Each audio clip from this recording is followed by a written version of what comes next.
Hello my dear friend, welcome back to on channel. तो आज की हमारी वीडियो का टॉपिक है MCom second year MCA 3 unit number 3 क्या है? हमारी collection of data structure.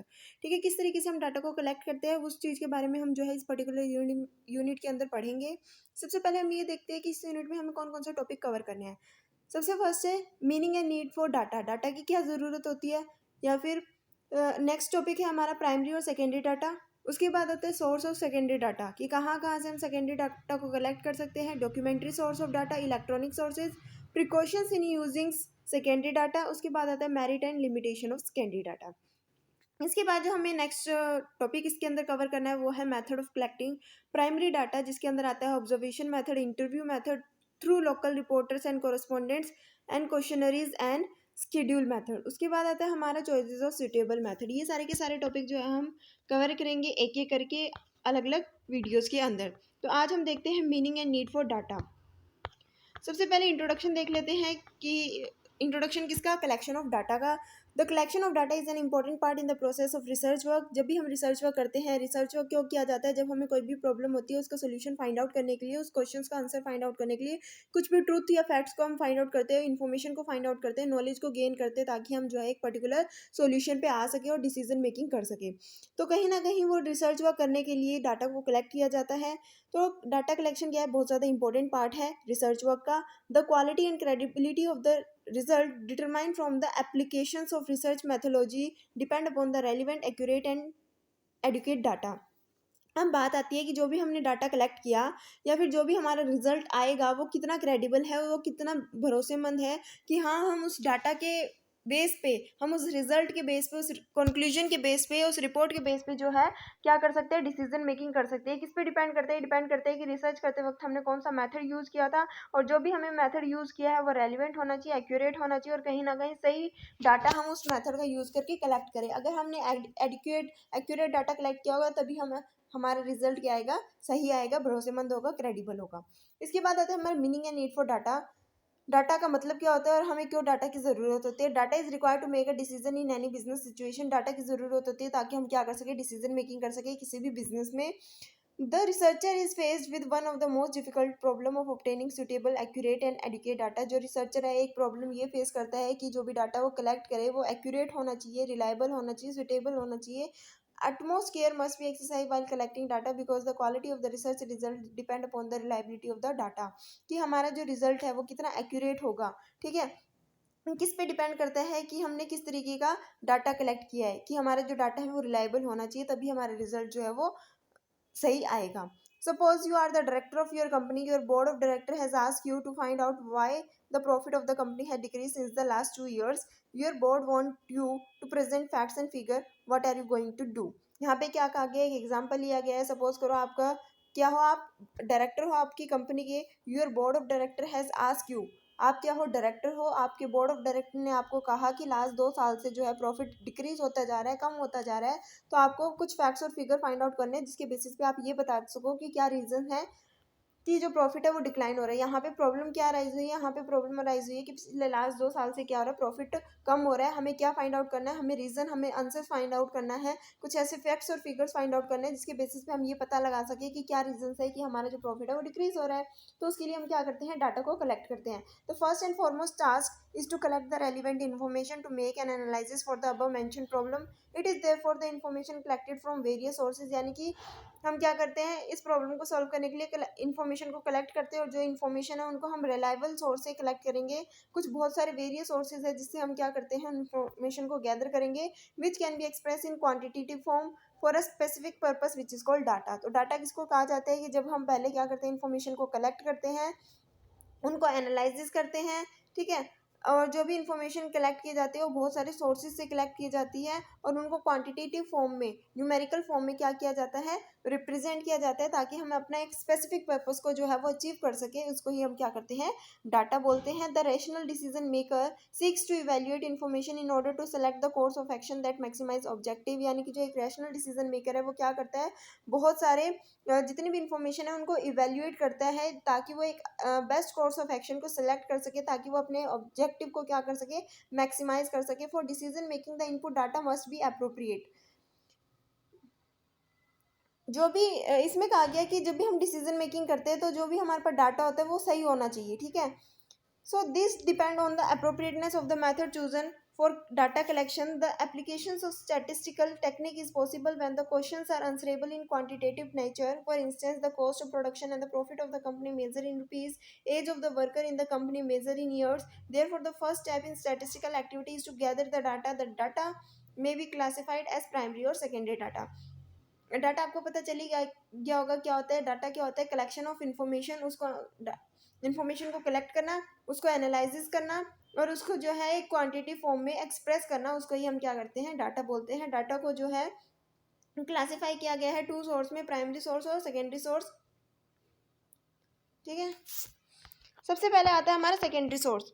Secondary source क्या होता है?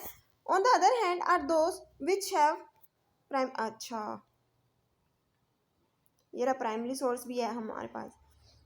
Primary and secondary source. First है हमारा primary source. Primary data are the original data which are collected for the first time for a specific purpose. Data are publish by authorities who themselves are responsible for their collection. Primary data वो data होता है जो पहली बार originally collect किया जाता है, उससे पहले इस तरीके के डाटा को किसी ने कलेक्ट नहीं किया होता, उसको हम बोलते हैं प्राइमरी डाटा। उसके बाद आता है secondary data. Secondary data on the other hand are those which have already been collected by some other agencies and which have already been process. Secondary data may be available in the form of publish और unpublish sources. Secondary data क्या होता है? Secondary data वो होता है जो कि पहले ही किसी ने क्या किया होता है? पब्लिश किया होता है पहले ही, या तो किसी ने अथॉरिटी ने, किसी एजेंसी ने, किसी इंस्टीट्यूट ने क्या किया होता है? वो ऑलरेडी कलेक्ट किया होता है। हम सिर्फ उस डाटा को यूज़ करते हैं, ठीक है। हम क्या करते हैं? उस डाटा को यूज़ करते हैं, क्योंकि ये जो डाटा होता है ऑलरेडी किसी एजेंसीज के द्वारा कलेक्ट किया होता है और उसको प्रॉपर फॉर्म में जो है वो शो किया होता है, ठीक है। For instance, population census data collected by the government in the country is primary data for that government, but the same data becomes secondary for those researchers who use it later। यानी कि primary data है कि जो government क्या करती है? Population census को collect करती है, तो वो प्राइमरी डाटा है गवर्नमेंट के लिए। जब उसी डाटा को कोई एजेंसी, कोई रिसर्चर यूज़ करता है बाद में, तो उसको हम बोलते हैं secondary data. In case you have decided to collect primary data for your investigation, you have to identify the source from where you can collect that data. For example, if you wish to study the problem of the worker of X company limited, then the worker who are working in that company are the sources. On the other hand, if you have decided to use secondary data, you have to identify the secondary source who have already collected the related data for their study purpose. तो हम ये basically यही पढ़ रहे हैं कि primary data क्या हो रहा है, सेकेंडरी डाटा क्या होता है। प्राइमरी डाटा जो पहली बार कलेक्ट किया जाता है किसी किसी एक पर्टिकुलर अथॉरिटी के द्वारा, उससे पहले उस डाटा को किसी ने नहीं कलेक्ट किया होता। ओरिजिनली वो डाटा फर्स्ट टाइम कलेक्ट किया जाता है जब उस डाटा को, ठीक है, कोई रिसर्चर यूज़ करता है बाद में, ठीक है, तो उसको हम बोलते हैं सेकेंडरी डाटा। अब सोर्स ऑफ सेकेंडरी डाटा, कहाँ कहाँ से हम सेकेंडरी डाटा को कलेक्ट कर सकते हैं, वो चीज़ हम यहाँ पे पढ़ने वाले हैं। Some time it is not possible to collect primary data due to time, cost and human resources constant. यानी कि अगर हम प्राइमरी डाटा की बात करते हैं तो प्राइमरी डाटा कलेक्ट करने में टाइम बहुत ज़्यादा लगता है, उसमें कॉस्ट भी बहुत ज़्यादा लगती है और ह्यूमन बींग्स की ज़्यादा रिक्वायरमेंट होती है, ठीक है। तो इन सारी प्रॉब्लम को फेस करते हुए कई लोग क्या नहीं करते, कई बार टाइम इतना नहीं होता, इतना कॉस्ट, इतने रिसोर्सेज नहीं होते, या फिर इतना ह्यूमन रिसोर्स नहीं होता, जिसकी वजह से क्या होता है, हम प्राइमरी डाटा की जगह सेकेंडरी डाटा का यूज़ करते हैं। So therefore researcher have to take the help of the secondary data. Now let us discuss various sources from where one can get the secondary data, precautions while using the secondary data, its merits and demerits, and some documentary and electronic source of data in India. तो source of data के अंदर हम ये पढ़ेंगे कौन कौन से ऐसे सोर्सेज है जहाँ से हम डाटा को कलेक्ट कर सकते हैं। दो सोर्स है बेसिकली, एक तो होता है डॉक्यूमेंट्री और एक होता है हमारा इलेक्ट्रॉनिक सोर्स, ठीक है। और इसके अंदर हम ये पढ़ेंगे कि प्रिकॉशन क्या क्या हम ले सकते हैं जब भी हम सेकेंडरी डाटा को यूज़ करते हैं और क्या क्या सेकेंडरी डाटा के मेरिट्स और लिमिटेशंस हैं, ठीक है। तो सबसे पहले हम पढ़ते हैं डॉक्यूमेंट्री सोर्स ऑफ डाटा की कहाँ कहाँ से हम जो है वो डाटा को कलेक्ट कर सकते हैं। डॉक्यूमेंट्री सोर्स आता है पब्लिश सोर्स और unpublish source. This category of secondary data source may also be termed as paper source. The main source of documentary data can be broadly classified into two categories, published sources and unpublished sources. Published sources की अगर हम बात करें तो there are various national और international institutions, semi-official report to various committees and commissioners and private publication which collect and publish statistical data relating to industry, trade, commerce, health, etc. So these publications of various organizations are useful source of secondary data. They are its follow, यानी कि publish source से भी हम क्या कर सकते हैं, data को कलेक्ट कर सकते हैं। यानी कि बहुत सारे नेशनल या इंटरनेशनल इंस्टीट्यूशंस होते हैं, सेमी ऑफिशियल रिपोर्ट्स, बहुत सारी कमेटीज, कमीशंस और प्राइवेट पब्लिकेशंस जो क्या करते हैं, डाटा को कलेक्ट करते हैं और पब्लिश कर देते हैं। अब these publications of various organization are useful source of the secondary data। कौन कौन से सोर्स होते हैं? फर्स्ट आता है government publication. Central and state government publish current information along with statistical data on various subject quarterly and annually. Government क्या करती है, पब्लिश करती है, चाहे वो सेंट्रल गवर्नमेंट हो, स्टेट गवर्नमेंट हो, वो क्या करती है, अपनी करंट इन्फॉर्मेशन जो भी उसके पास अवेलेबल होती है, जो स्टैटिस्टिकल डाटा होता है वेरियस सब्जेक्ट्स पे क्वार्टरली या एनुअली उसको पब्लिश करती है। उसके बाद आता है international publications. The United Nation Organization, International Labour Organization, International Monetary Fund, World Bank, Asian Development Bank, ये सारे क्या करते हैं, रेलिवेंट डाटा को पब्लिश करते हैं और रिपोर्ट्स को पब्लिश करते हैं। उसके बाद आता है सेमी ऑफिशियल पब्लिकेशंस, जैसे कि corporations, district board, panchayat etcetera also publish reports. तो उस रिपोर्ट का भी हम जो है वो यूज़ कर सकते हैं। कमेटी और commission, several committee and commissions appointed by central and state government provide useful secondary data, for example the report of the 10th financial commissions और द 5th पे कमीशन एक्सेट्रा। उसके बाद आता है हमारा जो private publications, newspaper and journal publish the data on different fields of economy, commerce and trade, for example economic times, financial express etc. And journal like economist, economic and political weekly, Indian Journal of Commerce, Journal of Industry and Trade, Business Today etc. Some of the research and financial institutions also publish their report annually like Indian Institute of Finance. In addition to these, report prepared by research scholars, university etc. also provide secondary source of information. इसके बाद आती है हमारा second source है unpublish source. अभी हमने पढ़ा कि कहाँ कहाँ से जो है हम सेकेंडरी डाटा को यूज़ कर सकते हैं। पहला है डॉक्यूमेंट्री सोर्स का हम यूज़ कर सकते हैं, डॉक्यूमेंट्स का यूज़ कर सकते हैं। डॉक्यूमेंट को 2 पार्ट में डिवाइड किया गया है, एक तो होता है पब्लिश डॉक्यूमेंट, एक होता है अनपब्लिश। तो पब्लिश हमने देख लिया कौन कौन जो है वो पब्लिश करता है। उसके बाद हम देखते हैं अनपब्लिश सोर्स से हम कौन कौन से डॉक्यूमेंट को यूज़ कर सकते हैं।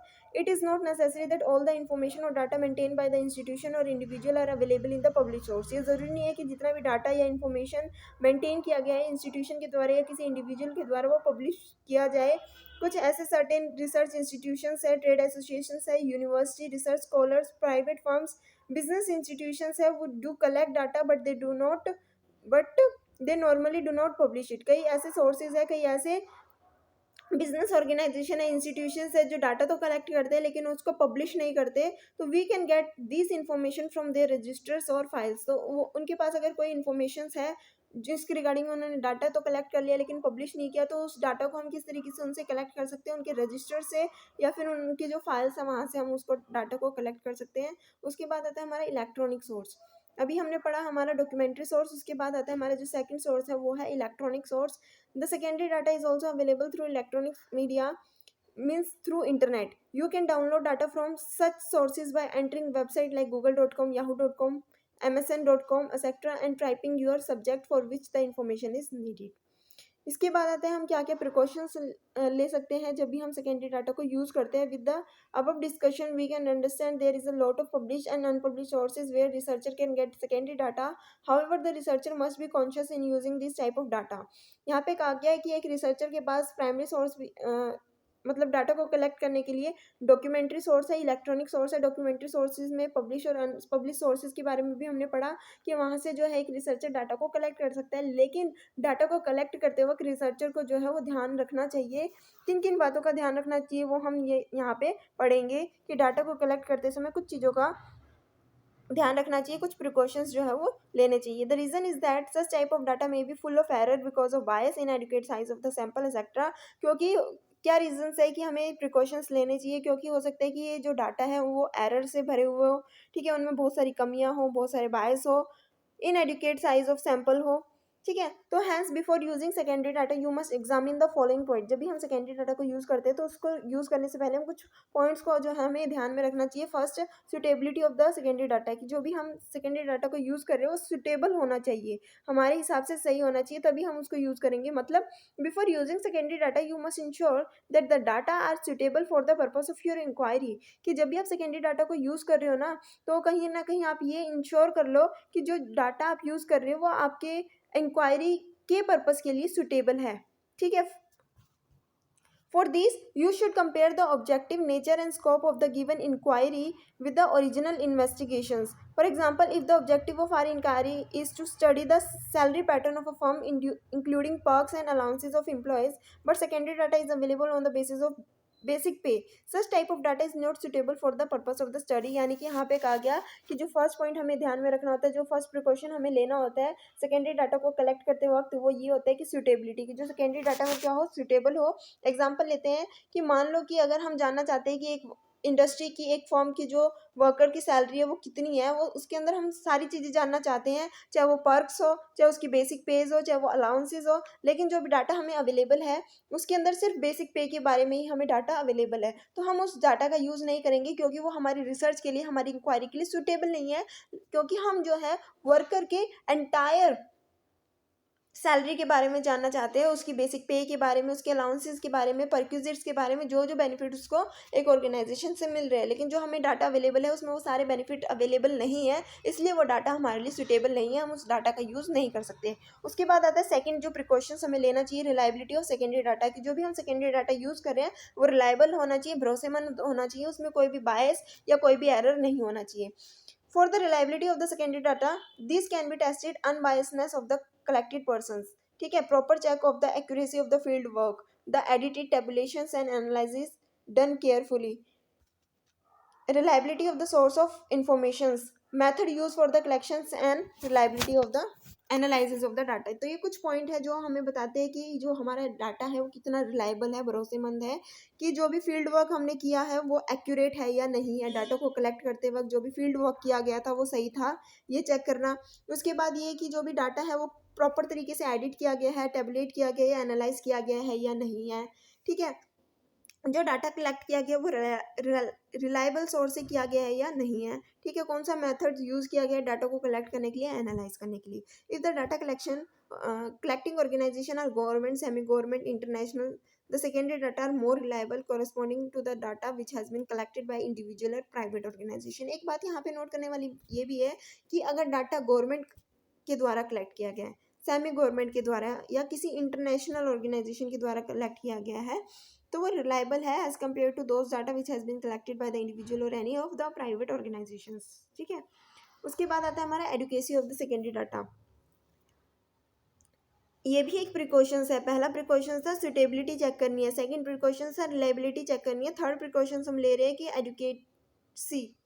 एडुकेसी क्या कहती है, adequacy of the secondary data is to be जज in the light of the objective of the researcher. For example, our objective is to study the growth of industrial production in India, but the publish report provide information on only few states.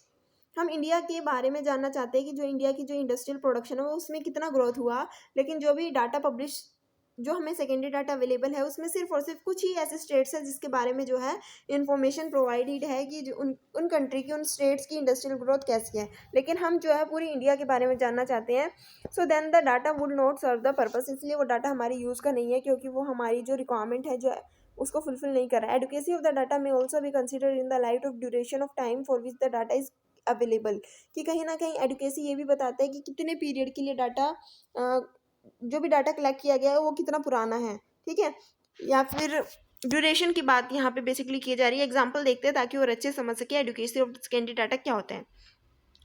For studying the trends of per capita income of the country we need data for the last 10 year. हम जानना चाहते हैं कि हमारी जो country है उसका जो पर कैपिटा इनकम है लास्ट 10 ईयर्स का, उस डाटा हम चाहते हैं। हमें ज़रूरत है कि हम अपनी कंट्री के पर कैपिटल इनकम के बारे में जानना चाहते हैं, जिसके लिए हमें जो है 10 ईयर्स के डाटा की रिक्वायरमेंट है। लेकिन जो इन्फॉर्मेशन हमारे पास अवेलेबल है थ्रू सेकेंडरी सोर्स, उसमें सिर्फ 5 ईयर्स का जो है डाटा हमारे पास अवेलेबल है। इसलिए ये डाटा, ये जो सेकेंडरी सोर्स है वो हमारा जो मेन एम है वो फुलफिल नहीं कर रहा है, इसलिए ये सोर्स हमारे लिए रिलायबल नहीं है।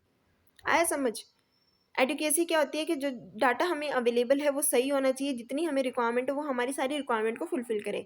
सेकंड पॉइंट ये कहा था कि जितने पीरियड ऑफ टाइम के लिए हमें डाटा चाहिए उतना पीरियड ऑफ टाइम के लिए अगर हमारे पास डाटा अवेलेबल है तो वो हमारे लिए बेनिफिशियल है, नहीं तो वो डाटा बेनिफिशियल नहीं है। सपोज करो हमें डाटा चाहिए 10 सालों का, लेकिन डाटा अवेलेबल है हमारे पास 5 सालों का, तो क्या वो डाटा यूज़फुल होगा? नहीं। उसके बाद आता है hence we should use secondary data if it is reliable, suitable and adequate. तो क्या क्या प्रिकॉशंस हमने पढ़े, हम सेकेंडरी डाटा का यूज़ तभी करेंगे जब वो हमारे लिए सुटेबल होगा, रिलायबल होगा, एडुकेट होगा। ठीक है। इसके बाद आता है हमारा next topic, merit and limitation of secondary data. Secondary data के क्या क्या मेरिट्स है, क्या क्या लिमिटेशंस है। सबसे पहले मेरिट की बात करते हैं, क्या फ़ायदा होगा अगर हम सेकेंडरी डाटा को यूज़ करेंगे तो। Secondary data is much more economical and quicker to collect than primary data, as we need not spend time and money on designing and printing data, collecting forms, questionnaire, schedule, editing and tabulating data. अब क्या कहा गया है कि अगर हम secondary source का use कर रहे हैं तो कहीं ना कहीं हमारा पैसा भी बच रहा है, हमारा टाइम भी बच रहा है। ठीक है, और क्यूकर वे में हमें इन्फॉर्मेशन भी अवेलेबल हो रही है। अगर हम प्राइमरी डाटा का यूज़ करते हैं तो कहीं ना कहीं हमें वहाँ पे क्वेश्चनरीज को प्रिपेयर करना पड़ता है, स्केड्यूल बनाना पड़ता है, डाटा को एडिट करना पड़ता है, टेबलेट करना पड़ता है, उसके बाद रिपोर्ट बनानी पड़ती है, डाटा को एनालाइज करना पड़ता है, इंटरप्रेट करना पड़ता है, उसके बाद रिपोर्टिंग होती है। तो ये बहुत ज़्यादा टाइम भी लगता है, बहुत ज़्यादा कॉस्ट भी लगती है, और कहीं ना कहीं ह्यूमन रिसोर्स की भी रिक्वायरमेंट होती है। तो इससे बेटर है कि हम सेकेंडरी डाटा को यूज़ करें। सेकेंडरी डाटा बहुत ज़्यादा क्या होता है, टाइम सेव होता है, कॉस्ट भी सेव होती है, और क्विक वे में हम डिसीजन मेकिंग भी कर सकते हैं। उसके बाद जो सेकंड इंपॉर्टेंट पॉइंट आता है वो आता है हमारा, it is impossible to an individual or small institution to collect primary data with regard to some subject such as population census, import and export of different countries, national income data, but can obtain from secondary source. वो कई बार क्या होता है ना, impossible हो जाता है किसी एक इंडिविजुअल के लिए या स्मॉल इंस्टीट्यूशंस के लिए प्राइमरी डाटा को कलेक्ट करना। ठीक है, क्योंकि उसमें पैसा भी बहुत ज़्यादा लग रहा है और टाइम भी बहुत ज़्यादा लग रहा है। तो स्मॉल इंस्टीट्यूशंस के लिए या इंडिविजुअल्स के लिए पॉसिबल नहीं है कि वो प्राइमरी डाटा का यूज़ करें, इसलिए वो क्या करते हैं, सेकेंडरी सोर्स का यूज़ करते हैं। ठीक है।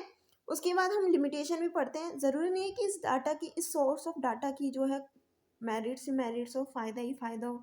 अगर ऐसा है तो कोई भी प्राइमरी डाटा को कलेक्ट नहीं करेगा, इसके कुछ लिमिटेशंस भी है।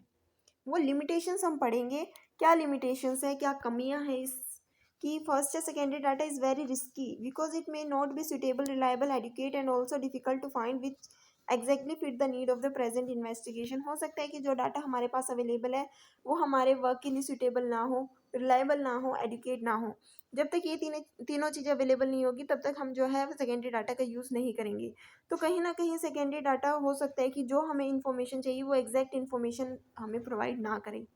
उसके बाद आता है second point, it is difficult to जज whether the secondary data is sufficiently accurate or not for our investigation. ये जज करना बहुत ज़्यादा डिफिकल्ट हो जाता है कि जो सेकेंडरी डाटा हमें हमारे पास अवेलेबल है क्या वो सफिशिएंटली एक्यूरेट है, सही है, क्या हमें इन्वेस्टिगेशन करने की ज़रूरत नहीं है। उसके बाद आता है थर्ड पॉइंट, क्या लिमिटेशन, एक और लिमिटेशन है वो देख लेते हैं। Secondary data may not be available for some investigations. For example, bargaining strategy in live product marketing, impact of TV advertisement on viewers, opinion polls on a specific subject. In such a situation, we have to collect primary data. कई बार क्या होता है ना कि जो information हमें अभी चाहिए वो हमें सेकेंडरी डाटा से नहीं मिलती, उसके लिए हमें जो है प्राइमरी सोर्स का यूज़ करना पड़ता है ताकि हम डाटा को कलेक्ट कर सकें। ये था हमारा सेकेंडरी सोर्स ऑफ डाटा, जिसके अंदर हमने पढ़े कि कौन से मेथड हम यूज़ कर सकते हैं या फिर कहाँ से हम डाटा को कलेक्ट कर सकते हैं, डॉक्यूमेंट्री सोर्स या फिर इलेक्ट्रॉनिक मीडिया का यूज़ कर सकते हैं। डॉक्यूमेंट्री सोर्स में हमने पढ़ा पब्लिश और अनपब्लिश सोर्सेज। उसके बाद हमने पढ़े क्या क्या प्रिकॉशंस हमें लेने चाहिए। सबसे पहले था रिलायबिलिटी, उसके बाद था सुटेबिलिटी और उसके बाद एडुकेसी। अगर ये तीनों चीज़ें अवेलेबल है तो हम सेकेंडरी डाटा का यूज़ करते हैं। उसके बाद हमने मेरिट्स भी पढ़े। मेरिट्स में हमने दो मेरिट्स पढ़े कि कुछ स्मॉल इंस्टीट्यूशंस हैं, इंडिविजुअल है, वो सेकेंडरी डाटा का यूज़ नहीं कर पाते, नहीं कर सकते, क्योंकि इसमें पैसा बहुत ज़्यादा लगता है, टाइम बहुत ज़्यादा लगता है, तो इसके लिए वो सेकेंडरी डाटा का यूज़ करते हैं। और एक और जो इसके मेरिट है वो यही है कि हम क्विकर वे में जो है डिसीजन मेकिंग कर सकते हैं, हमें ज़्यादा एनर्जी टाइम स्पेंड करने की ज़रूरत नहीं है। लेकिन कुछ लिमिटेशंस भी इसके साथ आ जाती है। लिमिटेशन ये आती है, ज़रूरी नहीं है कि जो सोर्स जो हमें इंफॉर्मेशन रिक्वायर्ड है वो इंफॉर्मेशन हमें सेकेंडरी डाटा से मिले। ठीक है, हो सकता है कि जो डाटा अवेलेबल है वो प्रॉपर ना हो, ठीक है, एडुकेट ना हो, सुटेबल ना हो, रिलायबल ना हो सकता है कि जो इन्फॉर्मेशन हमें चाहिए वो इन्फॉर्मेशन अवेलेबल ना हो, तो उसके लिए हमें जो है प्राइमरी सोर्सेज का यूज़ करना पड़ता है। तो अब आते हैं हमारे नेक्स्ट टॉपिक पे, वो आता है method of collecting primary data, कि किस तरीके से हम प्राइमरी डाटा को कलेक्ट कर सकते हैं। If the available secondary data doesn't meet the requirement of the present study, यानी कि जो भी हमारे पास अवेलेबल डाटा है वो हमारी रिक्वायरमेंट को फुलफिल नहीं कर रहा है, तो रिसर्चर क्या करेगा, अब प्राइमरी डाटा को कलेक्ट करेगा। पहले देख लिया सेकेंडरी सोर्स से, अगर डाटा अवेलेबल है तो उसको प्राइमरी सोर्स से जो है वो डाटा को कलेक्ट करने की ज़रूरत नहीं है। लेकिन अब प्राइमरी सेकेंडरी सोर्स को चेक कर लिया, उसको रिलायबल डाटा नहीं मिल रहा है, अब वो कह रहा है कि हम जो है वो प्राइमरी सोर्सेज का यूज़ करेंगे ताकि हम डाटा को कलेक्ट कर सकें, जो भी हमारी रिक्वायरमेंट है रिसर्च की वो फुलफिल कर सकें। As mentioned earlier, the data which is collected for the first time by the researcher for his own purpose is called primary data. There are several methods of collecting primary data such as observation method, interview through reporters, questionnaire and schedule. यानी कि बहुत सारे method का हम use कर सकते हैं। एक एक करके इन सारे मेथड का हम स्टडी करते हैं। सबसे पहले आता है ऑब्जर्वेशन मेथड। ऑब्जर्वेशन मेथड में क्या होता है, जब हम चीज़ों को देख के समझ के क्या करते हैं, ऑब्जर्व करके क्या करते हैं, डाटा को कलेक्ट करते हैं। Observation is not only a systematic watching, but it is also involved listening and reading coupled with consideration of the scene phenomena. यहाँ पे क्या होता है कि ऑब्जर्वेशन में सिर्फ हम देखते ही नहीं है, लेकिन चीज़ों को सुनते भी हैं, पढ़ते भी हैं, ताकि हमें जो है हर चीज़ के बारे में अच्छे से पता चल सके। It include 3 processes. Observation method में 3 प्रोसेस होता है। फर्स्ट आता है सेंसेशन, सेकेंड आता है अटेंशन, थर्ड आता है concentration and perceptions. Under this method, the researcher collect information directly through observation rather than through the report of others. यहाँ पे क्या होता है कि जो रिसर्चर होता है वो डाटा को किस तरीके से कलेक्ट करता है, चीज़ों को ऑब्जर्व करके, ना कि जो रिपोर्ट्स है दूसरों की रिपोर्ट्स पे भरोसा करके, वो खुद डायरेक्टली ऑब्जर्व करें। तो it is the process of recording relevant information without asking any one specific question. यहाँ पे हम क्या कर रहे हैं, जो हमारे रेलिवेंट इन्फॉर्मेशन की ज़रूरत होती है वो हम क्या कर रहे हैं, खुद ही गैदर कर रहे हैं। It is a process of recording relevant information without asking any one specific question and in some cases even without knowing of the respondent. ठीक है, this method of collection is highly effective in behavioral survey. For instance, a study on behavior of visitor in trade fair, observing the attitude of worker on the job, bargaining strategy of the customer, etc. Observation can be participant observations or non-participant observations. Participant observation method में क्या होता है, researcher join in the daily life of the organisation and observe how they behave. Participation में कि जिस organisation के बारे में क्या किया जा रहा है, रिसर्च वर्क किया जा रहा है, जिस ऑर्गेनाइजेशन के बारे में डाटा कलेक्ट किया जा रहा है, हम क्या करते हैं उस ऑर्गेनाइजेशन के साथ डेली वे में पार्टिसिपेट करते हैं, उस ऑर्गेनाइजेशन को ज्वाइन कर लेते हैं और उसको करीब से ऑब्जर्व करते हैं कि किस तरीके से वो बिहेव करती है। नॉन पार्टिसिपेटिव और ऑब्जर्वेशन मेथड में क्या होता है, researcher will not join the organisation but will watch from the outside. वो एक पर्सन जो रिसर्च वर्क कर रहा है किसी पर्टिकुलर ऑर्गेनाइजेशन के ऊपर या किसी भी चीज़ के, तो वो उसको बाहर से देखता है, उसके अंदर पार्टिसिपेट नहीं करता। ठीक है, तो ऑब्जर्वेशन मेथड आई होप समझ में आ गया होगा कि हम डायरेक्टली क्वेश्चन नहीं पूछते, हम चीज़ों को ऑब्जर्व करते हैं, देखते हैं, सुनते हैं, ठीक है, रीड करते हैं, तो इन सारी चीज़ों से हम डाटा को कलेक्ट करते हैं। इसमें हम 2 सोर्स का यूज़ कर सकते हैं। एक तो होता है डायरेक्टली हम पार्टिसिपेट करते हैं, एक होता है हम डायरेक्टली पार्टिसिपेट नहीं करते, non participative. Participate means join करना उस पर्टिकुलर ऑर्गेनाइजेशन को जिसके रिगार्डिंग हम डाटा को कलेक्ट कर रहे हैं। नॉन पार्टिसिपेटिव हम ज्वाइन नहीं करते, बाहर से ही हम दूर से क्या करते हैं उसको ऑब्जर्व करते हैं। इसके बाद आता है कुछ मेरिट्स है इसकी, क्या क्या मेरिट्स है, क्या क्या फ़ायदे हैं इस मेथड को यूज़ करने के। This is the most suitable method when the informant are unable to provide information. ठीक है, ये कब हम यूज़ करते हैं कि जब भी रिस्पोंडेंट रिस्पॉन्स नहीं करता, या फिर जब भी जिससे हम इंफॉर्मेशन लेना चाहते हैं वो इन्फॉर्मेशन हमें ना प्रोवाइड करे, तो उस लिए हम क्या करते हैं, इसका यूज़ करते हैं। This is the most suitable method when the informant are unable to provide the information. Second आता है, this method provide deeper insight into the problem and generally the data is accurate and quicker to process. यहाँ पे जो data हम collect करते हैं वो एक सही होता है और हम बहुत ही जल्दी यहाँ पे डाटा को कलेक्ट भी कर लेते हैं, लेकिन कुछ लिमिटेशंस भी है। क्या लिमिटेशंस है वो देखते हैं। In many situation the researcher can not predict when the event will occur. कई बार क्या होता है, कुछ ऐसी सिचुएशन आती है जब रिसर्चर प्रिडिक्ट नहीं कर पाता कि कब क्या इवेंट होने वाला है। ठीक है, so when an event occur there may not be a ready observer to observe the event. हो सकता है कि एक्चुअली इवेंट मॉर्निंग में होने वाला है, लेकिन ऑब्जर्वर जो है उसको इवनिंग में ऑब्जर्व कर रहा है। तो हो सकता है कि जब एक इवेंट एक्चुअली में होने वाला है उस समय ऑब्जर्वर उसको ऑब्जर्व करने के लिए वहाँ पे ना हो, या फिर जब ऑब्जर्वर किसी चीज़ को ऑब्जर्व कर रहे हैं तो उस समय वो पर्टिकुलर इवेंट हो ही ना। तो उसके बाद आता है participants may be aware of the observer and as a result may alter their behaviour. हो सकता है कि जो भी पार्टिसिपेट है उनको पता चल गया है कि ये पर्सन हमें ऑब्जर्व कर रहा है, हमारे बिहेवियर को ऑब्जर्व कर रहा है, तो उस समय हो सकता है कि वो लोग अपना बिहेवियर चेंज कर ले, इसलिए ऑब्जर्वर को सही डाटा ना मिले। Observer because of personal biases and lack of training may not record specifically what he or she observe. हो सकता है कि जो ऑब्जर्वर है उसके पास इतनी स्पेसिफिक ट्रेनिंग ना हो, या फिर वो कोई पर्सनल बायस की वजह से जो देख रहा है उस चीज़ को रिकॉर्ड ही ना करे। ठीक है, तो this method can not be use extensively if the inquiry is large and spread out a wide area. इस मेथड का यूज़ हम तब नहीं कर सकते जब इंक्वायरी बहुत ज़्यादा लेवल पे हमें करनी होती है और जो एरिया है वो बहुत ज़्यादा है। ठीक है, बहुत ज़्यादा एरिया को हमें ऑब्जर्व करना है या कवर करना है। तो उसके लिए हम नेक्स्ट मेथड पे आते हैं। हमारा नेक्स्ट मेथड आता है इंटरव्यू मेथड। इंटरव्यू मेथड में क्या होता है, जो भी हम क्या करते हैं, डायरेक्टली इंटरव्यू लेते हैं, उस पर्सन से डायरेक्टली क्वेश्चन करते हैं जिसके बारे में हम जानना चाहते हैं, जिससे हम डाटा को कलेक्ट करना चाहते हैं। Interview is one of the most powerful tool and most widely used method for primary data collection in business research. In our daily routine, we see interviews on TV channels on various topics related to social, business, sports, budget, etc. Personal interview is a two-way purposeful conversation initiated by an interview to obtain information that is relevant to some research purpose. तो यहाँ पे क्या होता है, interview method के अंदर personally एक interviewer क्या करता है, इंटरव्यू लेता है। ठीक है, एक किसी दूसरे पर्सन का, यानी कि दो पर्सन यहाँ पे इन्वॉल्व होते हैं। एक तो होता है इंटरव्यूअर जो क्या करता है, इंटरव्यू लेता है, क्वेश्चन पूछता है directly.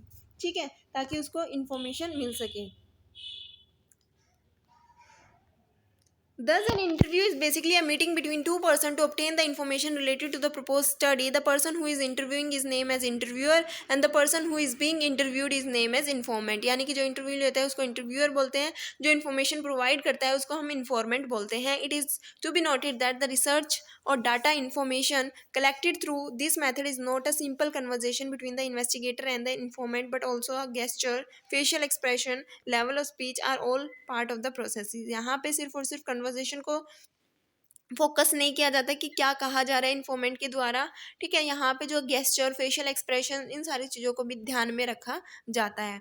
So through this method researcher can collect various type of data. So interviewer can be classified as direct personal interview or indirect personal interview. Under the technique of direct personal interview, जो interview होता है उसको दो part में divide किया गया. Directly हम क्या कर रहे हैं, पर्सनल इंटरव्यू ले रहे हैं, और दूसरा होता है इनडायरेक्टली हम क्या कर रहे हैं, इंटरव्यू ले रहे हैं. तो डायरेक्ट पर्सनल इंटरव्यू क्या होता है, the investigator meet the informant personally, ask them question to inquire and collect the desire information. If a researcher intend to collect the data on spending habit of Delhi University student, she should go to the Delhi University, contact the student, interview them and collect the required information. ठीक है, directly जो informant से हम क्या करते हैं, information gather करते हैं, तो उसको हम बोलते हैं डायरेक्ट पर्सनल इंटरव्यू. उसके बाद आता है हमारा इनडायरेक्ट पर्सनल इंटरव्यू. में क्या होता है, ये एक दूसरी टेक्निक होती है इंटरव्यू मेथड की, जहाँ पे हम क्या नहीं करते. It is another technique of interview method where it is not possible to collect data directly from the informants who come under the study. Under this method, the investigator contact third party or witnesses who are closely associated with the person या situation under study and are capable of providing necessary information. मान लो एक interviewer किसी person से interview लेना चाहता है, लेकिन वो पर्सन इंटरव्यू नहीं दे रहा, डायरेक्टली उस पर्सन से हम क्वेश्चन नहीं पूछ पा रहे, तो हम उसकी फ्रेंड से, उसके रिलेटिव से, यानी कि जो उस पर्सन के बारे में जानता है, उस थर्ड पार्टी से हम क्या करते हैं, उस पर्सन के बारे में जानते हैं, तो उसको हम बोलते हैं indirectly personal interview. For example, clues about the crime are gathered by the CBI. At most, care must be exercised that these persons who are being questioned are fully aware of the facts of the problem under study and are not motivated to give a twist to the fact.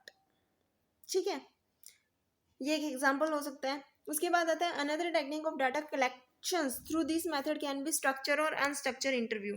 दूसरा जो method है वो हम use कर सकते हैं structure interview या unstructured interview. Structure interview में क्या होता है, a set of questions are asked and the response are recorded in the standardized form. This is useful in large scale interview where a number of investigators are assigned the job of interviewing. The technique are also known as formal interview. Unstructured interview को हम formal interview भी कहते हैं. ये large scale पे किया जाता है, बहुत सारे investigator होते हैं जो क्या करते हैं, interview लेते हैं. तो यहाँ पे जो होता है एक basically questions को पहले से prepare करके दिया जाता है, उन पे response को लिया जाता है. उसके बाद आता है हमारा अनस्ट्रक्चर इंटरव्यू. यहाँ पे क्या होता है, इन्वेस्टिगेटर के पास कोई सेट ऑफ क्वेश्चंस अवेलेबल नहीं होते. हाँ, कुछ की पॉइंट्स होते हैं जिसके बेसिस पे वो इंटरव्यू लेता है. लेकिन स्ट्रक्चर इंटरव्यू के अंदर बेसिकली एक सेट ऑफ क्वेश्चन अवेलेबल होते हैं जो कि डायरेक्टली जो है वो पूछा जाता है, लेकिन अनस्ट्रक्चर के अंदर कोई सेट ऑफ क्वेश्चंस अवेलेबल नहीं होता, कुछ की पॉइंट्स होते हैं जिसके बेसिस पे इंटरव्यू को लिया जाता है। Normally such type of interview are conducted in the case when where the researcher is not completely sure about the type of data he or she collect. ठीक है, जहाँ पे रिसर्चर जो है वो कंप्लीटली अवेयर नहीं है कि किस तरीके का डाटा वो कलेक्ट करना चाहता है। It is also named as informal interview. Generally this method is used as a supplementary method of data collections in conducting research in business areas. इसके भी कुछ मेरिट्स हैं और लिमिटेशंस हैं। सबसे पहले मेरिट्स देख लेते हैं। People are more willing to supply information if approach directly. अगर हम डायरेक्टली उन पर्सन से क्या करते हैं, मिलते हैं, जिनके पास इंफॉर्मेशन अवेलेबल है, तो बहुत ज़्यादा क्या होगा, हेल्पफुल होगा। हमें डायरेक्ट इन्फॉर्मेशन मिल रही है उन लोगों से जिसे हम चाहते हैं। So therefore the personal interview tend to yield high response rates. उसके बाद आता है this method enable the interviewer to classify any doubt that the interview might have while asking him or her questions. Therefore interviews are helpful in getting reliable and valid response। तो बहुत ही अच्छा source है, directly हम बात कर रहे हैं तो कहीं ना कहीं अगर कोई डाउट है तो हम क्या कर सकते हैं, उसको क्लियर कर सकते हैं उसी पॉइंट ऑफ टाइम पे। So informant reactions to questions can be properly study. जो भी इंफॉर्मेशन प्रोवाइड कर रहे हैं उसके रिएक्शंस भी हम क्या कर सकते हैं, स्टडी कर सकते हैं। ये एक बहुत ज़्यादा मेरिट है। उसके बाद आती है इसकी कुछ लिमिटेशंस। क्या लिमिटेशन है, the interview viewer must be properly train otherwise the entire work में बी स्पॉइल्ड। यानी कि जो इंटरव्यूअर है, जो इंटरव्यू ले रहा है, उसको प्रॉपरली ट्रेनिंग मिलनी चाहिए, तभी तो वो अच्छे से इंटरव्यू ले पाएगा। It is relatively expensive and time consuming method of data collection, especially when the number of persons to be interviewed is large and they are spread over a wide area. दूसरी बात ये है कि बहुत ज़्यादा expensive है, बहुत ज़्यादा टाइम कंज्यूमिंग मेथड है डाटा कलेक्शन का, तब जब इंटरव्यू हमें लेना है लोगों का, और वो जो लोग हैं, जो इंफॉर्मेंट है, वो वाइडली स्प्रेड है अलग अलग जियोग्राफिकल एरिया में। So it can not be use when the field of inquiry is large. जब लार्ज सैंपल होता है तो इस मेथड का हम यूज़ नहीं कर सकते। क्या प्रिकॉशंस हम ले सकते हैं, identify who is to interview, किसका हमें इंटरव्यू लेना है, सबसे पहले वो देखना होगा। The question should be simple, clear and limited in numbers. Investigator should be sincere, efficient and polite while collecting the data. The investigator should be of the same area, ठीक है, field of study, district, state, etcetera. इसके बाद आता है हमारा third point. Third जो primary source है data collection का, वो है थ्रू लोकल रिपोर्टर और कोरस्पोंडेंट।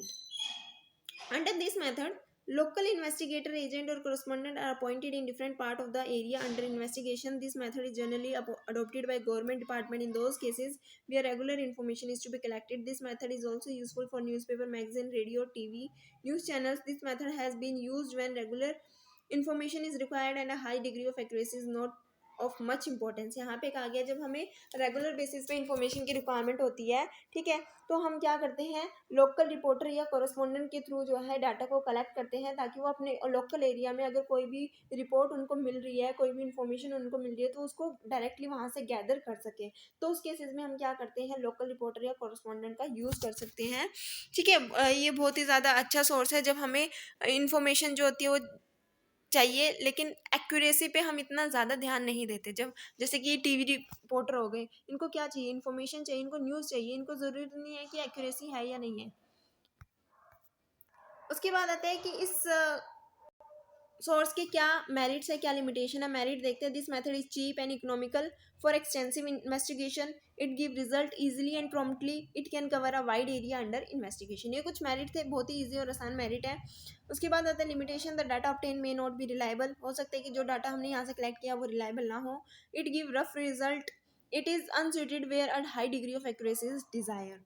ठीक है, वहाँ पे उस केस में ये सुटेबल नहीं है जहाँ पे हमें ज़्यादा एक्यूरेसी की रिक्वायरमेंट होती है, तो उस केस में हम इस मेथड का यूज़ नहीं कर सकते। उसके बाद जो लास्ट और फोर्थ मेथड है वो आता है हमारा क्वेश्चनरी और स्केड्यूल मेथड। क्वेश्चनरी और स्केड्यूल मेथड क्या कहता है, these are the popular and the common method for collecting primary data in business research. Both the method compare a list of questions arrange in a sequence to the investigator. दोनों ही case में क्या होता है कि questions arrange किए जाते हैं एक सीक्वेंस फॉर्म में, ताकि उसका यूज़ करके इन्वेस्टिगेशन की जाए।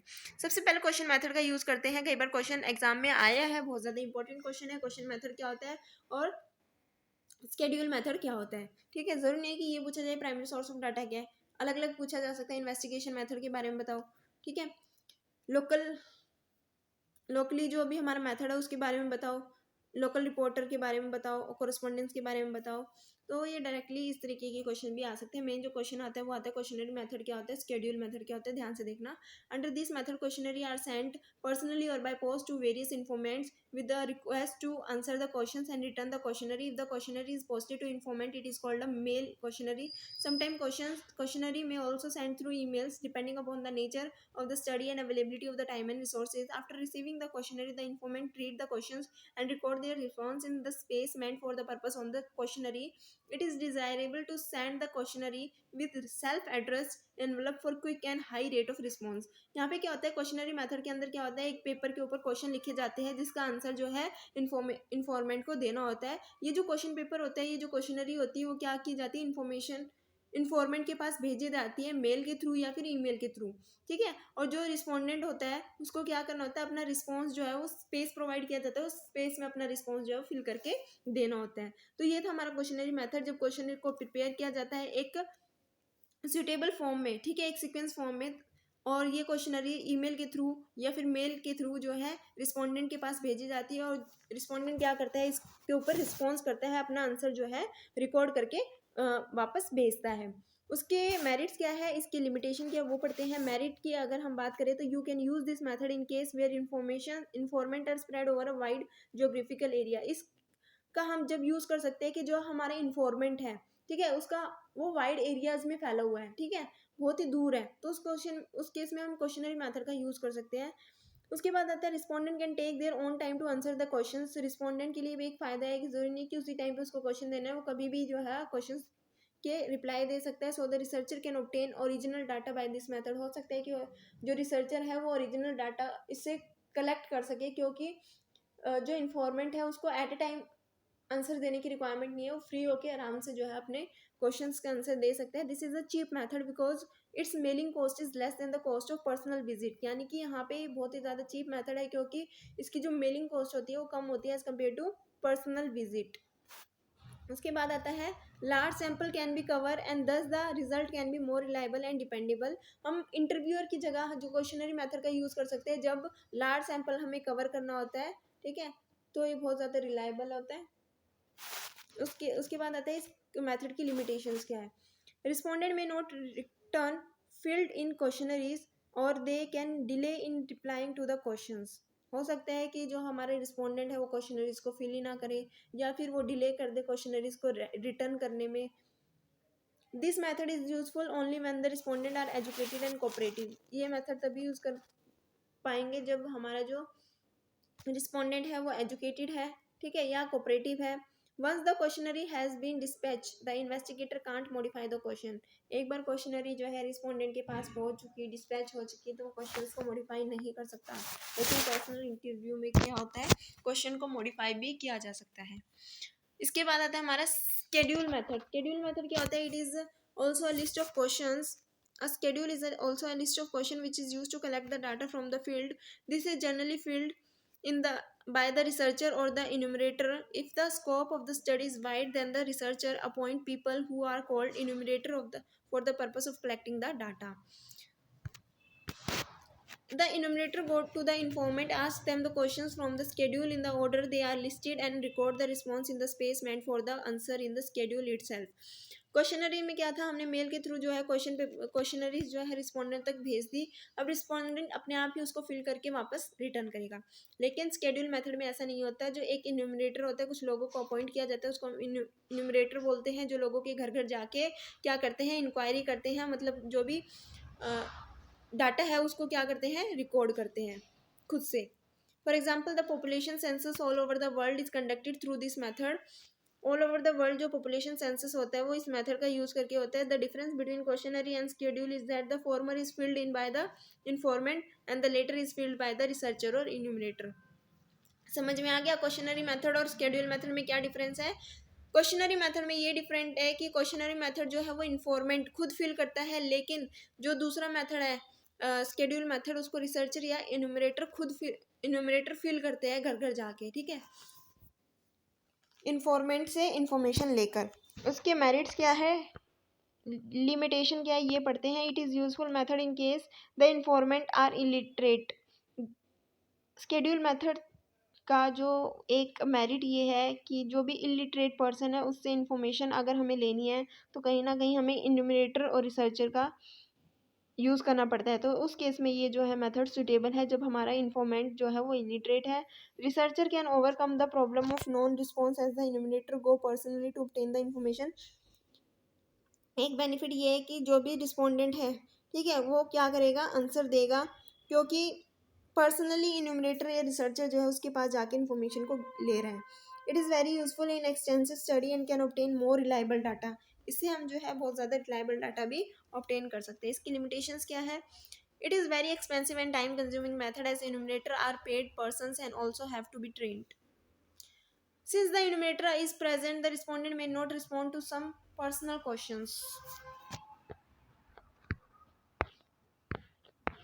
इसके बाद आता है हमारा डिजाइनिंग ऑफ क्वेश्चनरी। क्वेश्चनरी को हम किस तरीके से डिजाइन करते हैं? The success of collecting data either through the questionnaire method और through the schedule method depend largely on the proper designing of the questionnaire. This is a specialised job and require high degree of skills experience through knowledge of the research topic, ability to frame questions and a great degree of patience. There are no hard and fast rule in designing the questions. However, the following general guidelines may be helpful in these connections. The number of questions should be minimized as possible as far as possible because informant may not like to spend much time to answer a lengthy question. Questionnaire के को किस तरीके से हमें design करना पड़ता है, किस तरीके से डिज़ाइन करना चाहिए, कुछ गाइडलाइंस दी हुई है।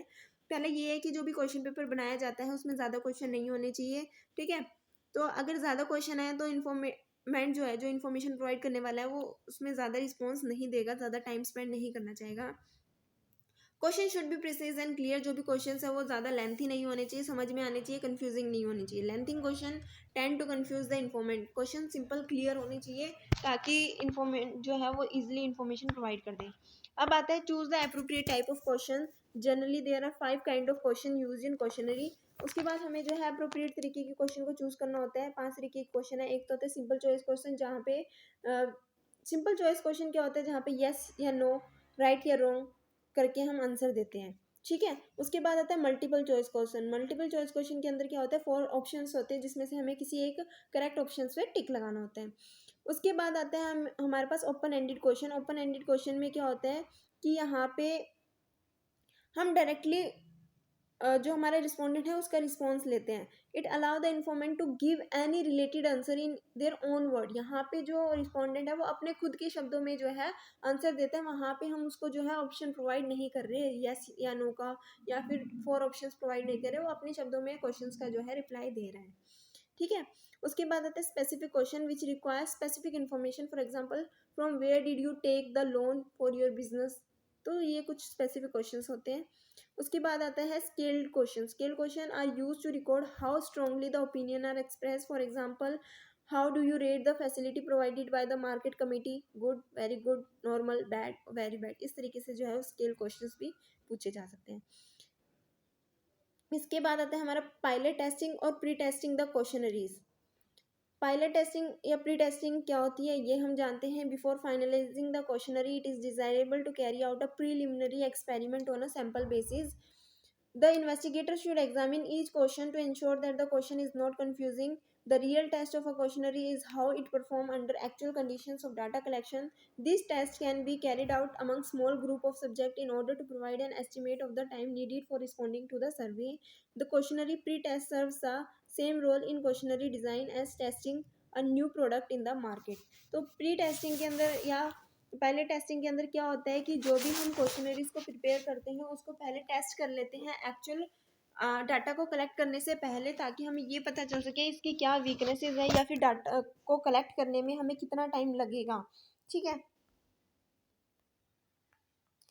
यहाँ पे एक चीज़ और पता करनी है कि पायलट टेस्टिंग और प्री टेस्टिंग में क्या होता है कि यहाँ पे हम क्या करते हैं, पहले ही टेस्ट कर लेते हैं उसको एक्चुअली में फील्ड में लाने से पहले, ताकि हमें उसकी वीकनेसेस का पता चल सके। क्योंकि हो सकता है कि हम खुद से उन वीकनेसेस को नहीं पता लगा पा रहे, जब दूसरा पर्सन उसको क्या करता है, चेक करता है, देखता है, उसको टेस्ट करता है, तो कहीं ना कहीं हमें बहुत सारे जो है रिस्पॉन्स वगैरह मिल जाते हैं। उसके बाद आता है हमारा लास्ट टॉपिक, वो है चॉइस ऑफ सुटेबल मेथड। कि कौन सा मेथड हमें चूज करना चाहिए। You have notice that there are various method and technique for the collection of primary data. You should be careful while selecting the method which should be appropriate and effective. The selection of the method depend upon various factor like scope and objective of the inquiry. बहुत सारे factor होते हैं जिनको हमें ध्यान में रखना होता है ताकि हमें पता चल सके कौन सा मेथड हमें चूज करना है, क्या क्या ऑब्जेक्टिव होते हैं, इंक्वायरी किस की जो हम इंक्वायरी कर रहे हैं उसका क्या ऑब्जेक्टिव है, टाइम कितना है, फंड कितना अवेलेबल है, subject matter of the research, kind of information required, degree of accuracy. As praise, every method has its own merit and demerit. हर एक मेथड की खुद की कुछ ना कुछ मेरिट से डिमेरिट है। एग्जाम्पल की अगर हम बात करते हैं तो observation method is suitable for field survey, ठीक है, when the incidence is really happening. The interview method is suitable where the direct observation is not possible. जहाँ इंटरव्यू मेथड का हम यहाँ पे यूज करते हैं जहाँ पे हम डायरेक्ट ऑब्जर्वेशन नहीं कर सकते। उसके बाद आता है questionnaire method is appropriate in extensive inquiry where sample is large and scatter all over large geographical area and respondent are able to express their response in writing. Schedule method is suitable in case of respondent are illiterate. तो ये थी आज की हमारी video. I hope कि आप सभी को ये जो है टॉपिक यूनिट अच्छे से क्लियर हो गई हो, समझ में आ गई हो।